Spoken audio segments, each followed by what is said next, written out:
Hello everyone, welcome to the class.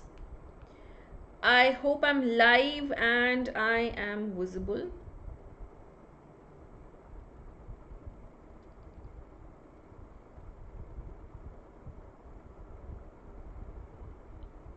Okay, yes. I am live and I am visible, so just wanted to check that. Okay. So a very warm welcome to the class guys. I hope you guys are doing really well.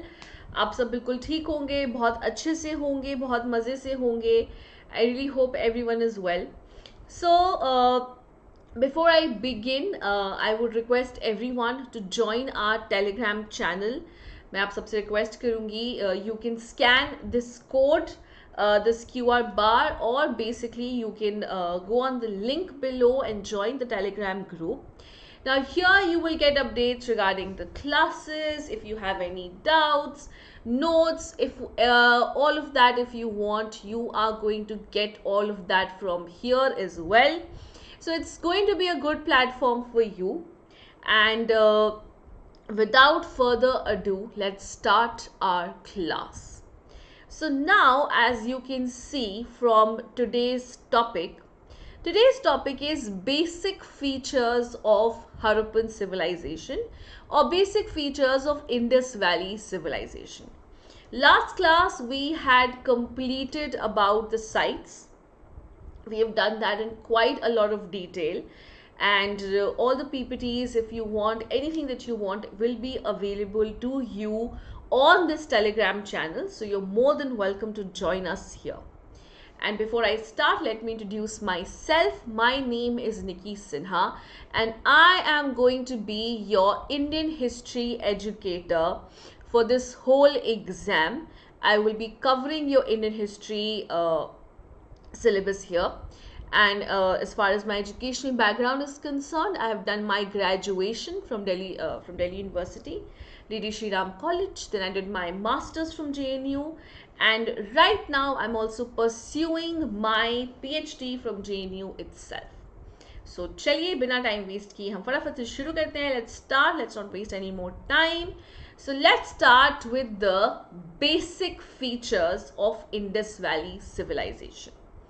Now, first of all, we have to understand the subsistence strategy that was being followed in the Indus Valley civilization. Now, the subsistence strategy can be divided into two parts. First part is the animal products that they were eating, and second is the plant products that they were eating. Now, first of all, let's focus on the plant products. So archaeologists, particularly archaeobotanists, have been able to reconstruct the dietary practices through charred grains. Charred grains are basically those grains which have been cooked, जिनको हम हिंदी में भुना हुआ grains कहते हैं. So we have found some charred grains. Now I'm sure you're going to ask me this question that, ma'am, how is it possible after so many years we've been able to find charred grains? Won't it decompose? Obviously it would decompose, guys, but there were times when it would get fossilized as well.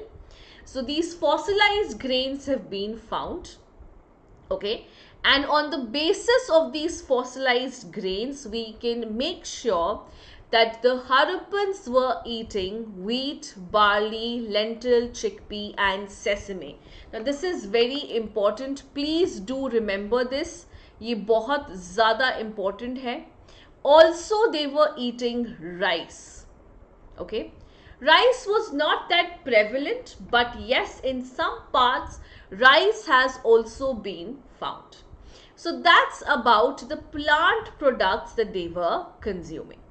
Let's move on to the animal products that they were consuming. Animal bones, so we have found animal bones of cattle, sheep, goat, buffalo and pig.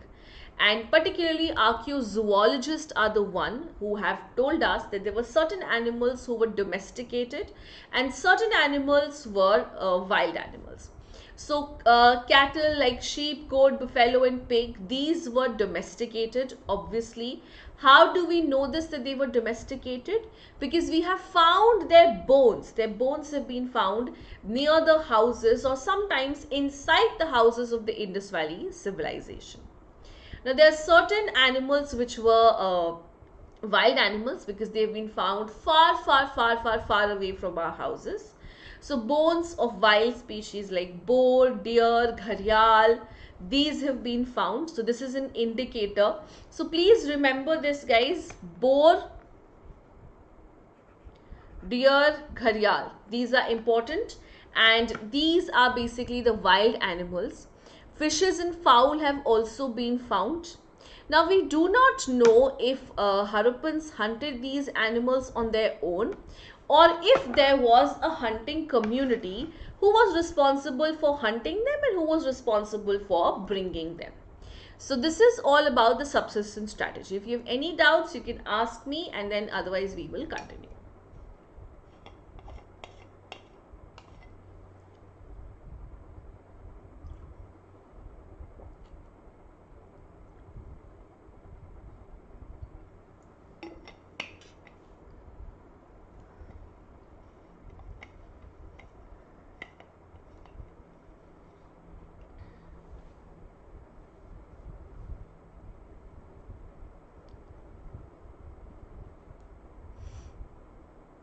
चलिए हम आगे बढ़ते हैं.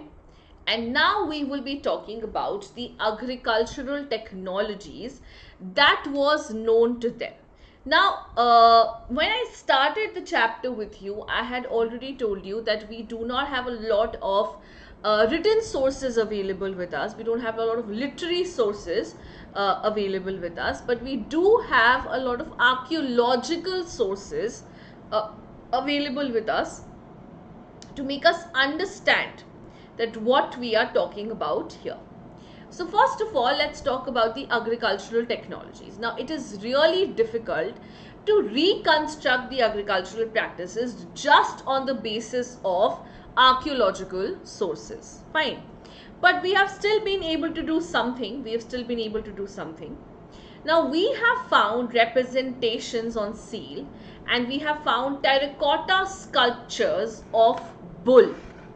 Now, this indicates that maybe ploughing was known to the Harrappans. We have also found now terracotta models of plough has been found from Cholistan and Banawali, which is in Haryana.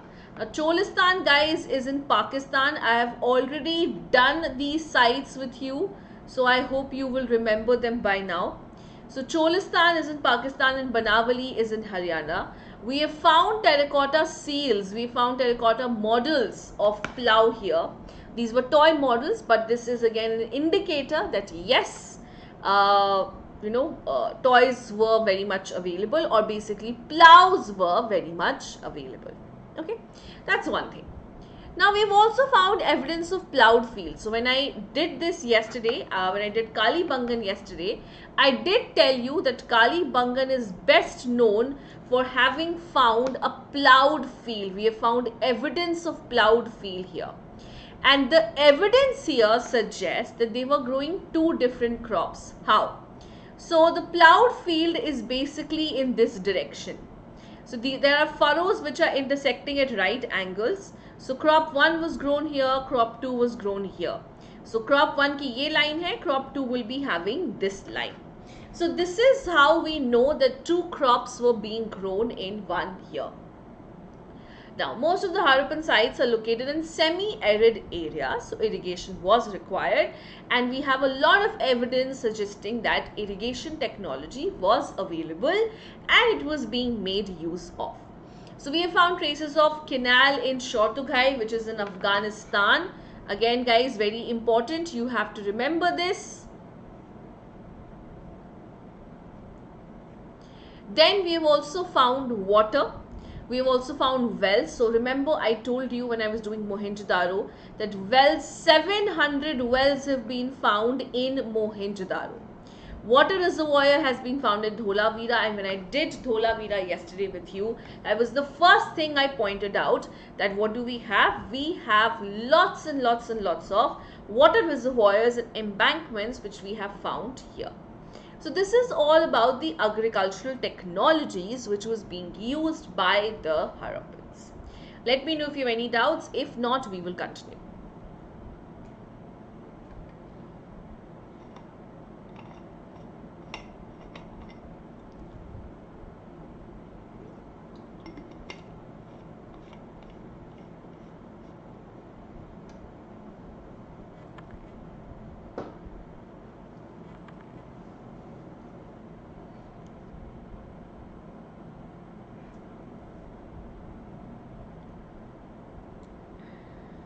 चलिए तो हम आगे बढ़ते हैं. Let's move ahead. Okay. Now we will be talking about the town planning. Now this is one of the basic and one of the best features of Indus Valley Civilization, guys. The town planning was one of the best features. Now if you all remember your first class, I had explained that the town actually was divided into two parts. We have the citadel, which is the upper town, and then we have the lower town. Alright, let's try to understand what we're talking about here. Now if suppose this is the land that we have, the citadel would always be on the higher ground. Alright, so that is the first feature that we have. The citadel would be smaller in area, but it would be on a higher ground. Fine. Now all the building activities were done on a mud brick platform. So basically a platform would be in place first, and then all the construction activities would be done here. None of the construction activities could happen beyond the platforms. Fine. And the citadel also was fortified. That's one of the main things that we have to remember. कि citadel जो है वो भी fortified होगा, उसके आसपास भी fortifications होंगी. Then we have the lower town. Lower town is larger but lower in the sense. So if you see this book again, the lower part of the town, the lower ground. So on the lower ground, you will find the lower town, but it is huge, it is bigger. Why is it bigger? Because obviously you have all the residential quarters here. Similarly, here also all the building activities take place on a raised platform, and most importantly, this also is very much fortified. Okay, what is this? This also is very much fortified. So buildings were often made on a raised platform. Now, what are the indications? The first thing that we have to understand here is that I'm talking about town planning. So there has to be some planning done, right guys? Not just divisions. If division, say, just by dividing the town into citadel and the lower town, we can't know that whether there was actually a planning going on or not. So how do we know that there was planning going on? First of all of the towns, all of the settlements, all of the sites that we have found, most of the sites, I would say 90% of the sites are made up like this. They are divided. They're divided into citadel and the lower town. Absolutely divided. So this indicates that they had been mobilizing labor on a very large scale. What were they doing? They were mobilizing labor on a large scale. Because if you need so much of construction to be done, you also need to have that kind of labor. Now, all the building activities was fixed on a particular area. So this is an indicator that someone must have been planning these things.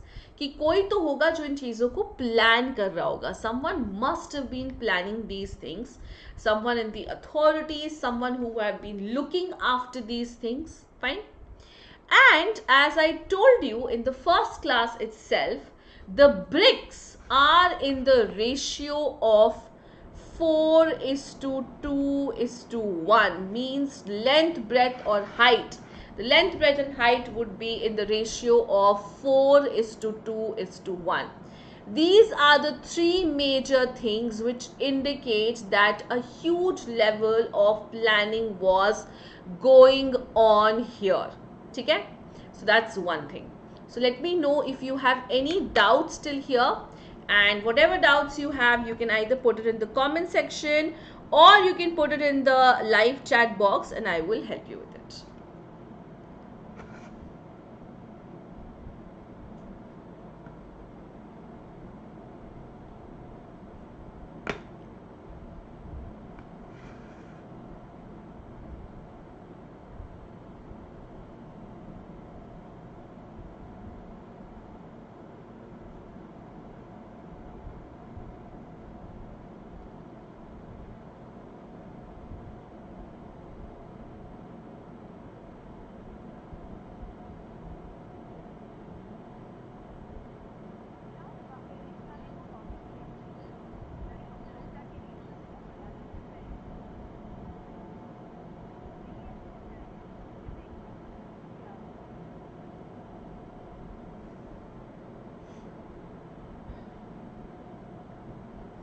Okay. Alright guys, so I don't think there's any doubts. Let's move ahead. चलिए, तो हम आगे बढ़ते हैं. Now let's talk about the domestic architecture. अब हम किसके बारे में बात करेंगे? अब हम बात करने वाले हैं domestic architecture के बारे में. So Mohenjo-daro has a lot of examples. So यहाँ पे हमने किसका example लिया है? यहाँ पे हमने Mohenjo-daro. We have taken this site as an example. Which site? Mohenjo-daro. So if you all remember, I had told you when I was doing Mohenjo-daro as a site, I had discussed all of these things with you. I discussed the Great Bath, I discussed granary, then I had also discussed the domestic architecture. But we can do it again because that's one of the basic features of Indus Valley civilization. So Mohenjo-daro has a lot of example of residential buildings. Now if you all remember, I had done a drawing and I had explained. So let me do it again. So this would be the center courtyard. There will be rooms on all sides like this.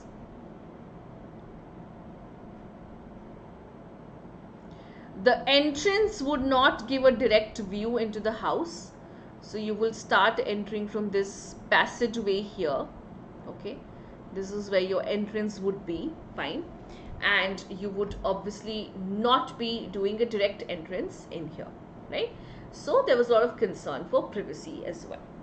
So most of the activities, now most of the houses were centered around the courtyard, having rooms on all the sides. Now courtyard was the center for all kind of activities, cooking, weaving, spinning, especially during the hot months. There was a lot of concern for privacy, which is an indicator, which is indicated by two things. First of all, the entrance does not give a direct view into the house. Ekdam se when you enter, you have to pass this passageway and then only will you get an entrance. Well, then only will you get to see what is happening inside. And there were no floors on the ground floor, indicating that anyone who was passing by, okay, so basically there was no windows here. There were no windows here. There were no windows in these rooms. These rooms did not have any windows. So anyone who was passing by could not take a peek into what was happening inside the houses. So now you'll ask me that what was their source of light and air? So they had this huge courtyard in front of them, which is open air. So this was a huge source of light and air for them. Now, each house had its own washroom that was paved and that was connected to the street drains on the main side. So if you all remember, I had told you that this is how the houses were planned. The houses were planned in a grid-like structure. If this is your house, this would be the drain. So corresponding to each house, there is going to be a drain. So the washrooms were in the direction of the street drain and they were directly from the underground channels. They were directly connected to the washroom. They were directly connected to the street drains. Now some houses, now the staircases that we have found have also been made of bricks, which is an indicator that there was a second floor which was very much available. And as I told you in the last class also, the houses had wells. Sometimes there would be inside also, and one well would be outside of the house also. And this is an indicator that there was a lot of concern for anyone who was passing by. If they wanted water, they could have a sip of it. So all that was being taken care of. And I had told you when I was doing Mohenjo-daro with you that 700 wells have been found in Mohenjo-daro. How many? 700 wells have been found in Mohenjo-daro. Okay. So this is about the domestic architecture. Let me know if you have any doubts. Otherwise, we will continue.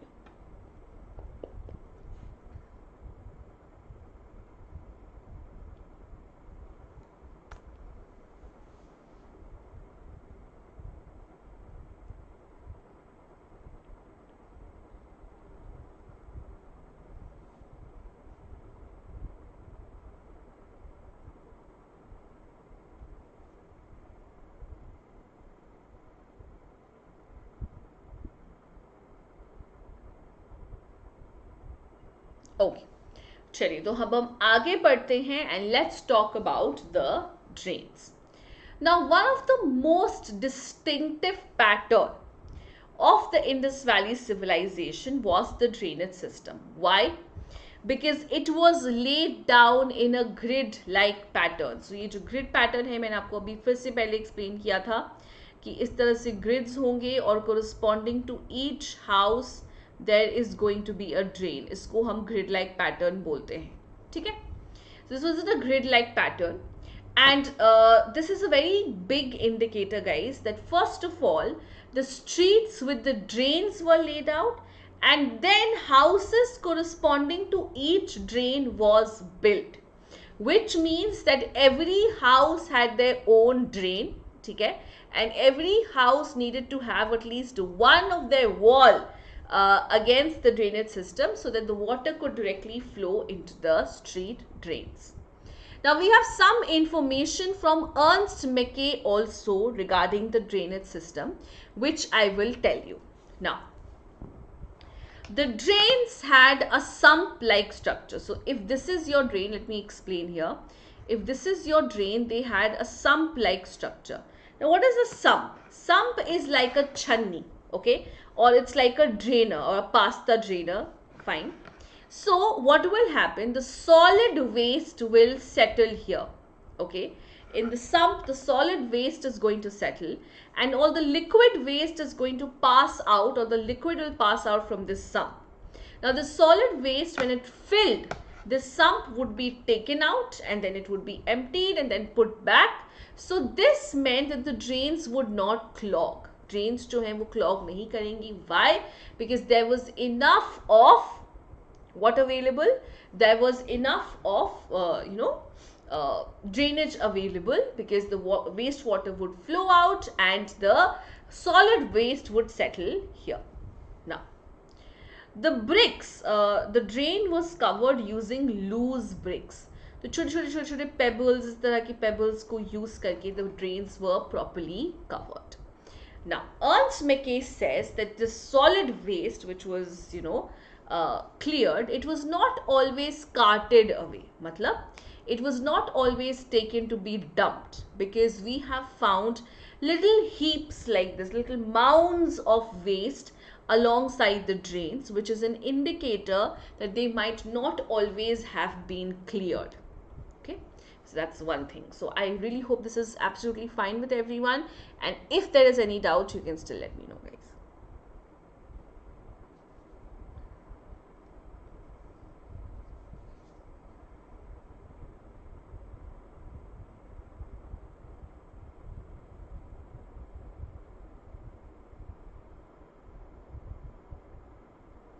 Okay.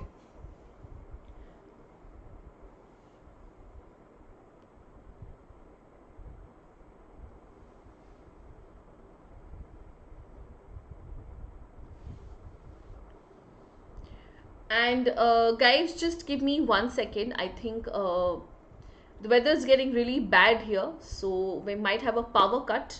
So let me just go and switch on let me just go and connect my Wi-Fi to the inverter switch, all right, so that if there is a power cut, we would not have any problem. Okay, just give me 1 second. I will come back in 1 second.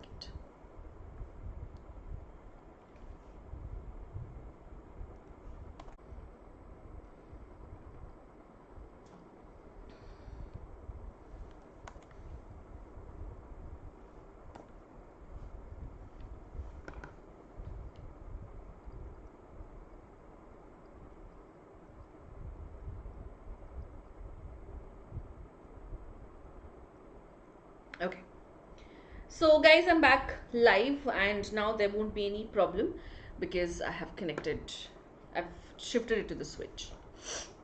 Okay, so I hope the drains part is clear with everyone. So one of the most distinctive features, so this you have understood. So first of all, it was in a grid-like pattern. Secondly, first of all, the drains would be laid down and then the houses would be built. There was a sump-like structure which would have all the solid waste connected there, and if the solid waste was overflowing, we could just take off the sump, clean it and then put it back, and this also prevented any drain clogging. Okay, so let's move ahead. Now let's talk about the citadel. Till now we have spoken about the lower town, we spoke about the drains, we spoke about the domestic houses. Now let us see if there was any kind of buildings which were found in the citadel. Now, the buildings found in the citadel were probably used for some special purpose, some ritualistic purpose, or maybe it was being used for some kind of public purpose. Okay. So we have found a lot of them. We have found great warehouses, granaries in Great Bath. Though I've already explained this in one of the lectures when we were talking about Mohenjo-daro as a site, I do want to explain this once again because we are talking about the basic features. Now, what is the Great Bath? So it is a large rectangular tank which is surrounded by corridors on all four sides. Okay, so let's draw it.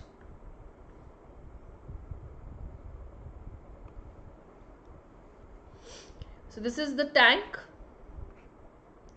Now it has two flights of steps from the north and the south. Okay, so north and south you have two flights of steps. Okay, I don't know what happened here. Anyway, it has corridors on all four sides like this. It has corridors. Okay, then it has room on all three sides, guys. Okay, all three sides it has rooms like this. Right. Okay. So there are two flights of steps, north and south, leading into the tank. The tank has been made watertight. So if you all remember, in the last class also, I had told you that the tank was made watertight in the sense it was cemented so that the water would not seep in. And how was it cemented? It was cemented using a mortar. It was cemented using a mortar of gypsum. Mortar is masala. So gypsum was used as a cementing agent. Now there were rooms in all three sites, which I had already told you. Then I told you that there was a well in one of these rooms, fine, which was responsible for what? Suppose there's a well here. So this well was responsible for supplying fresh water to the tank. Now towards the northern side, we have another building which had 8 washrooms, 4 on each side, and all of their drains was connected to the central drain. So towards the northern side, we have 8 washrooms. So we have 4 on each side, so something like this.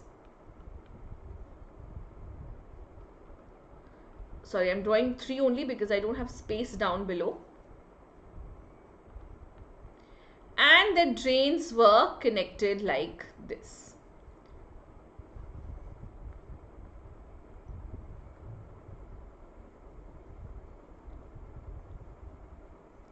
Okay, this is how the drains were connected. So this is all about the Great Bath. And scholars are of suggestion, scholars particularly archaeologists are of suggestion that this was used for some kind of special ritual bathing. So that's about the Great Bath, and that's about the citadel. We have finished the citadel, and now we'll move on to the other aspects of the civilization. Let me know if you have any doubts so that I can clear it.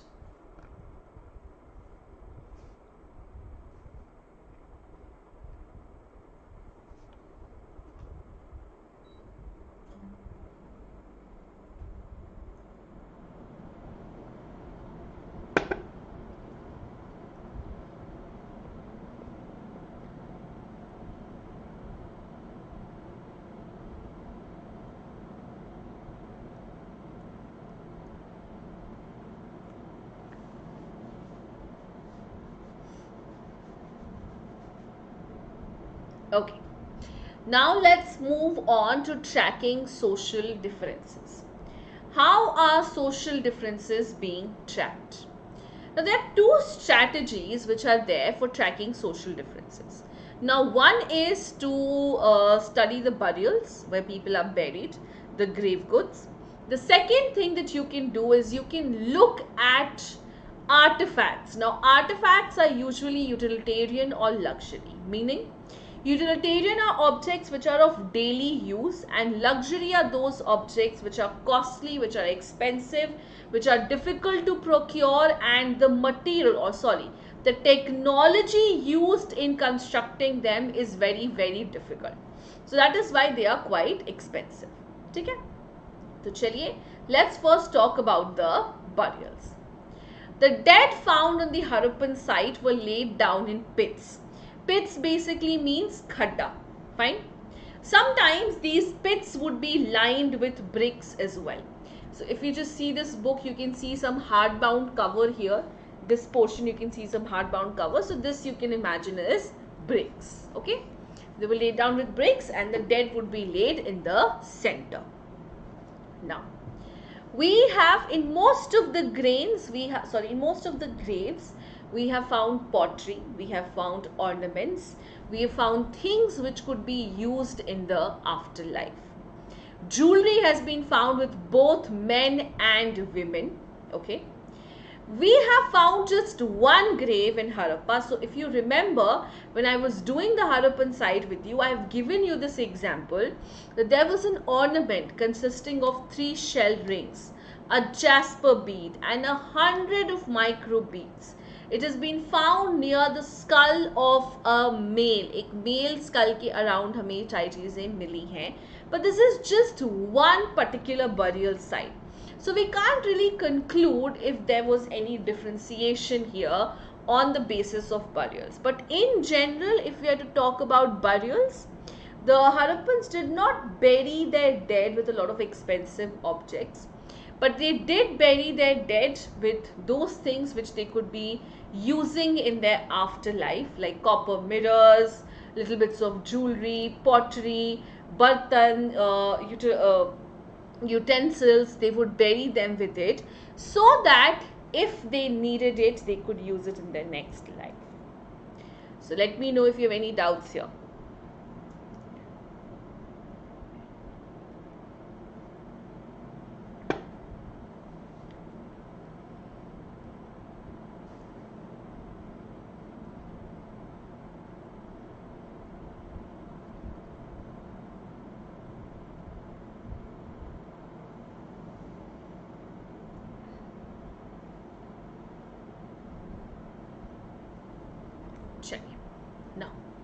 Now, let's move ahead to the next strategy, and that is looking for luxuries. Now, objects can be divided into 2 parts, that is utilitarian and luxury objects. Utilitarian are which objects? These are basically those objects which can be used in what? Which can be used for daily usage. है ना? Which can be used for what? Which can be used for daily usage. That is known as your utilitarian object. Fine. And then we have luxury. What are luxury objects? Now, luxury objects are those which are made of extraordinary material, something which is procured from maybe very far off place. Fine. They are very costly, and most importantly, the technology involved in constructing them is very, very, very difficult. So that is why they are luxury objects. So utilitarian objects include what, guys? They include querns, they include pottery, they include needle, alright, and they have been found distributed all throughout the settlement without any discrimination as such. Now, let's move on to the next one, which is the luxury object. So what has been identified as a luxury object?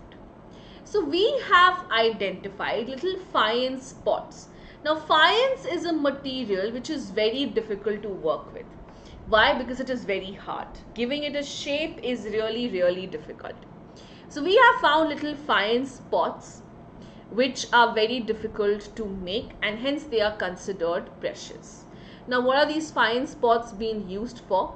These fine spots have been used in what? These fine spots have been used as little perfume bottles.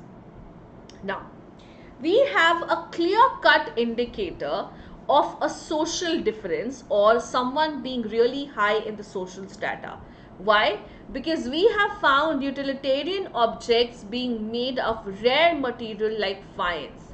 So we have found spindle whorls, that is belna chakla, being made out of fines. So I'm sure whoever owned this would have been the Ambani of their times, because I'm sure you will find sone ki kadhai or gold kadhai in Ambani's house, which is an indicator ki, oh yes, this person is really rich. Okay, so we have now most of these luxury artifacts are distributed all throughout Harappa and Mohenjo-daro. This also is an indicator that Harappa and Mohenjo-daro must have been what? They must have been very urban areas, or they must have been very rich areas where people living were rich, where people living had a lot of money to spend on these expensive goods. Fine. So we have found miniature fine spots, and we have also found gold jewelry. So if you remember, when I was doing Harappa with you, I had told you that hoards of gold jewelry has been found in Harappa. So that's about looking for luxuries. Let me know if you have any other doubt. We will clear it, and then only will we move ahead.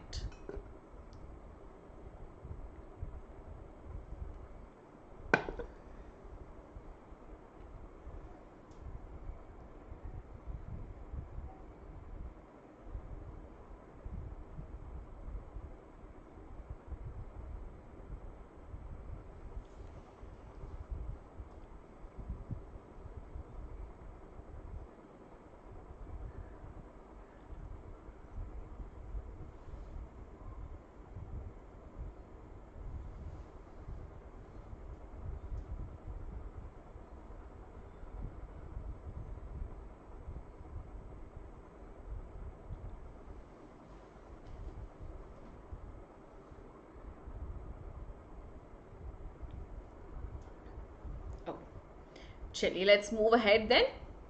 Now we will be talking about craft production. Now, if you remember the sites that we have done yesterday, what comes to your mind when I say craft production? Which of these sites was the center of craft production? So I am sure you remember this name by now, and it is Chanhu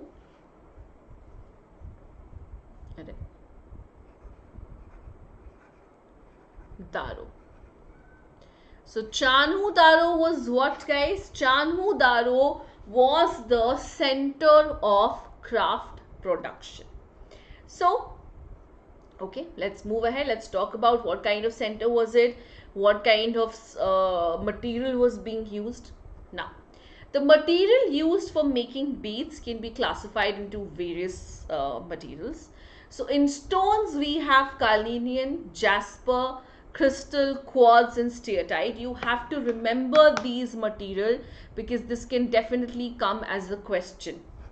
We have metals like copper, bronze and gold. Fine. We also have shell, fines, terracotta and burnt clay. Fine.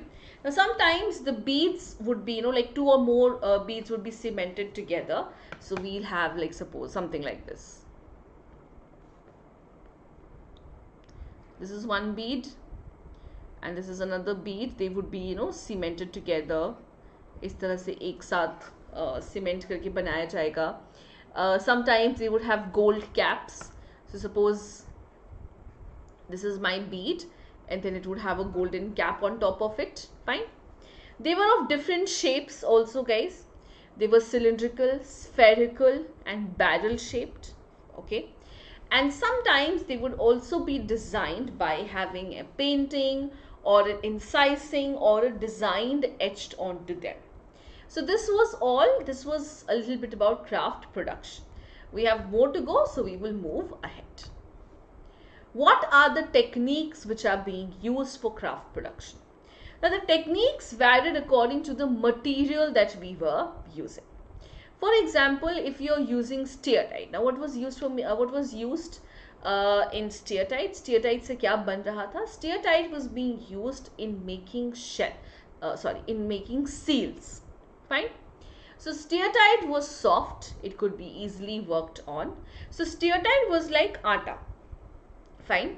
So what you can do, you could literally put water in it and you can mold it in whichever shape you want it. Fine. So beads were molded from the steatite powder, and sometimes what would be molded? Sometimes shells would also be, seals would also be made from it. I'm sorry guys, I'm saying shell again and again, but seals would be made out of it. This is all about steatite. The red color of the carnelian. Now, if you search carnelian, you will see the carnelian actually was reddish in color. Fine. But how do you obtain this red color? The raw material, as in carnelian, actually is yellow in color. So, to obtain that red color, it was fired at different stages of production. Matlab, so basically a little bit it was heated up so that that reddish color could be achieved. And then the nodules are basically the extra material or the D-shaped part. It would be chipped off, it would be flaked means the surface is going to be smoothened. Okay, so it would be smoothened, and then when all of that is done, it was completing the process. So we have found some specialized drills in Chanudaro, Lothal and Dholavira. Again guys, a very important point because this can definitely come as your MCQ. So what have we found? We have found some specialized drills in Chanudaro, Lothal and Dholavira. Nageshwar and Balakot. Now these are settlements near the sea. So they were basically specialized in working on shell objects. Okay? They were working on what? They were working on shell objects. So they were making bangles, ladles, inlays. All of these things were being made of shells. It is likely that all the finished products were taken to large urban centers. Now, these were centers of craft production. Fine. They were not the consumers. Consumers nahi the ye. So, what would happen? All the craft production, all the good crafts would be taken, all the finished products would be taken to Harappa and Mohenjo-daro, the bigger settlements, and that's where they would be bought and sold, because that's where you have the people who are rich enough to afford these things. And how do you identify centers of craft production? See, the best way to identify that this particular place. So how was Chanudaro identified as a center of craft production? The best way to do so is to look for waste material. So these are the various ways in which you can identify. Now, this is also very important guys. Please isko mark kar lijiye, just give a star mark or something like that. You have to remember it. So raw material was one method, alright. Then we have, you could either see the nodules, the whole shells, the tools, the unfinished object.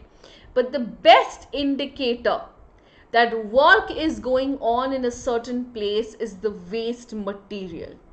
How? Suppose, you've ever been to a cloth shop, or if you've ever been to a tailor, you would see a lot of extra clothing being kept there.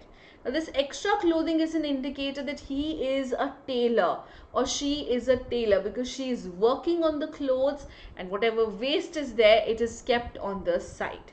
Okay, so that is what we're talking about, that waste is the best indicator of craft production. Let me know if you have any doubts here.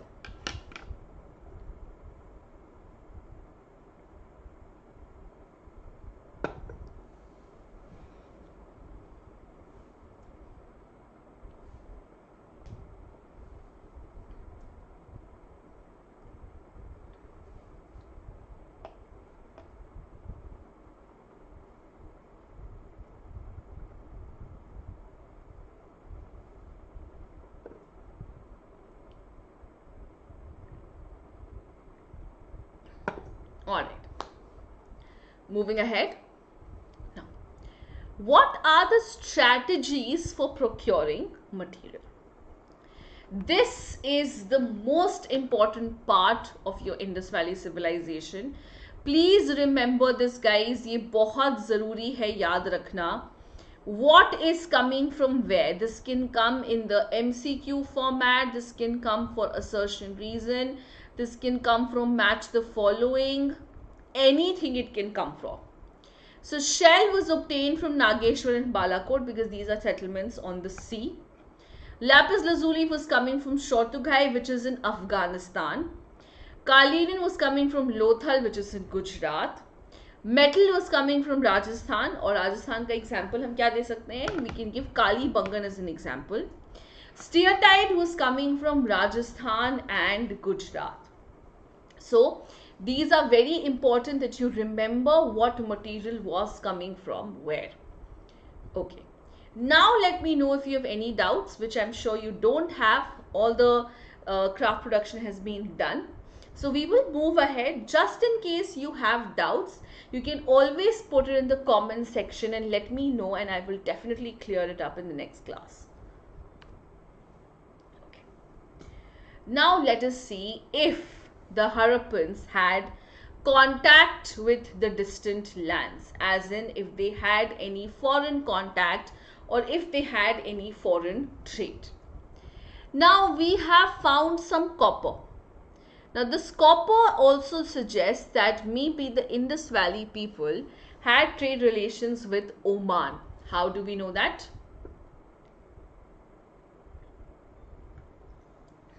Okay.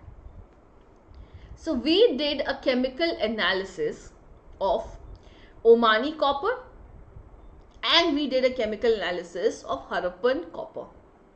Both have traces of nickel in them, which means that they were coming from one particular place, right? They were coming from one particular place. Okay. Now, when we analyzed the copper of different places, we realized that only Omani copper has traces of nickel in them, which means that Harappa was actually getting copper from where? From Oman. Fine. We have another evidence. We have this huge jar where the mouth of the jar has been coated with a thick layer of black clay. Now, why has it been coated with a thick layer of black clay? Because maybe it wanted to, it wanted to stop the percolation or the seepage of a liquid. We don't really know what liquid is this, but maybe it was meant to stop the percolation of any liquid. Okay? So these large jars have been found, these large Harappan jars have been found at various Omani sites. So we are assuming that it was exchanged for Omani copper. So Oman was giving us copper and we were giving them some kind of liquid. We don't really know what kind of liquid are we talking about. Now, we have Mesopotamian texts which date back to the 3rd millennium BCE. Now, they refer to that copper was coming from Magan. Now, Mesopotamian copper also contained nickel. So, again, what is this an indicator of? This is an indicator that even copper that was coming in Mesopotamia was coming from Oman itself. Fine. Other than that, we have Bahrain, we have Dilmun. Dilmun was basically the area of Bahrain. Okay. Now, the Mesopotamian text also mention something called Meluha. And they say that from Meluha, we have lots of things that we get. We get Carlinian, we get lapis lazuli, we get gold, fine. And where have all of these things been found, guys? Where is lapis lazuli being found? Where is Carlinian being found? In the Indus Valley civilization, right? So we can conclude that Meluha is actually equal to Indus Valley civilization. Hai ki nahi? So when they're talking about Meluha, they're actually referring to Indus Valley civilization. Now, Mesopotamians also mention that Meluhans were seafarers. So, how do we know that whether we were seafarers or not? हमें कैसे पता? Because we have found something. We have found a lot of seals. Okay, we have found lots of seals which are basically which depict boat or ship like structure. Fine. And you can see people who are trying to row the boat or trying to man the ship. So this is an indicator that the Meluhans were seafarers, and we have found seals in Harappa. That is an indicator that yes, the Harappans were also seafarers. So common element, we take out one common element. So Meluhans is equal to Harappans. Okay. Is there any doubt? Anything that you have not understood, you can let me know.